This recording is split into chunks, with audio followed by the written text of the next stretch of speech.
If you have a very large leak which is coming from the valve, the leak will be coming from this small hole that's just behind the breech. You have the long hole here for the rammer, and then you have this small hole here. That's basically for the valve.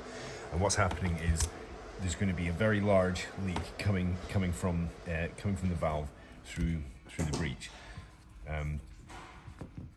So what you need to do is degas the marker, discharge the air from the LPR so the bolt is free moving. Now what you need to check is that when you push the bolt forward, you get a spring back from the valve. If basically you push the bolt forward and you get no spring back, that means that for some reason the lever is holding the valve open. This is the spring back you should be feeling. So the first thing to check would be if loosening this front screw of the frame then gives you that spring back from the valve.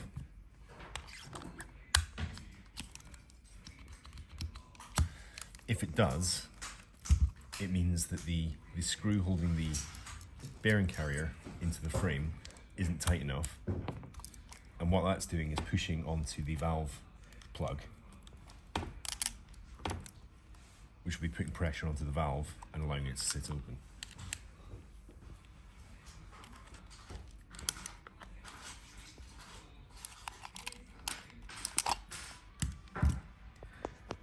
So you want to check that this screw is correctly tightened. If that's not in correctly, it's going to be pushing up against the valve plug here, and it's going to be holding the valve open.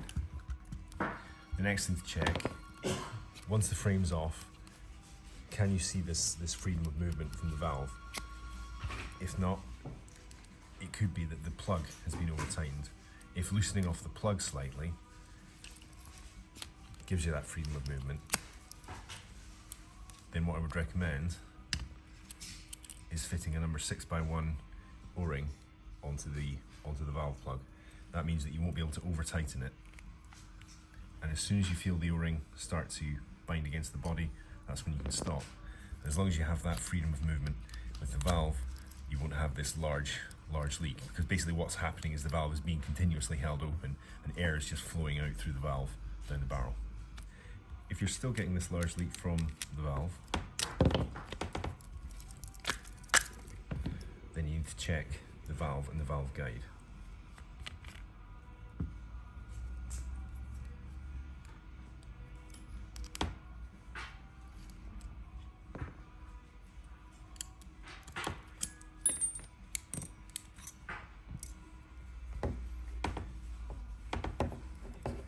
You just push out the valve guide from here, and then the two should fall out like that.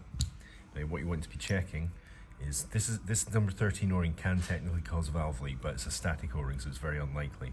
What's most likely, especially with a large valve leak, is there's been damage to this sealing face of the valve guide or this sealing face of the exhaust valve. They basically form a seal from the high pressure air chamber here. So the final thing to check would be to make sure these aren't damaged.